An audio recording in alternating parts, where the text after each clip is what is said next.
గోవులకి ఎన్ని గోవులు అండి, వాటి వయసు ఎంత, అక్కడ వాడిన మెడిసిన్ ఎంత, అక్కడ దానా ఎవరు సప్లై చేశారు, వీళ్ళు ఎటువంటి వాళ్ళు అంటే భువన కరుణాకర్ రెడ్డి హిందువు కాదు, అతను ఫస్ట్ కమ్యూనిస్ట్, ఆ తర్వాత కన్వర్షన్ క్రిస్టియన్. ఈ నాటకాలు వేయకూడదు అన్నమాట.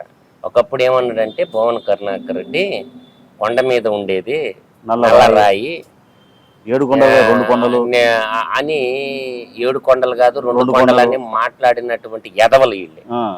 7 కొండ అసెంబ్లీలో రాజశేఖర్ రెడ్డి గారు స్పీచ్ ఉంటుంది చూడండి, తిరుమలలో 7 కొండలు ఎక్కడ ఉండే 2 కొండలు అన్నాడు.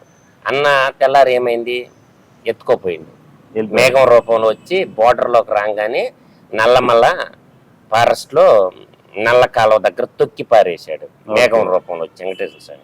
అందువల్ల వెంకటేశ్వర స్వామితో గేమ్ ఆడకూడదు. అలాగే వెంకటేశ్వర స్వామి భక్తుడైనటువంటి చంద్రబాబు నాయుడిని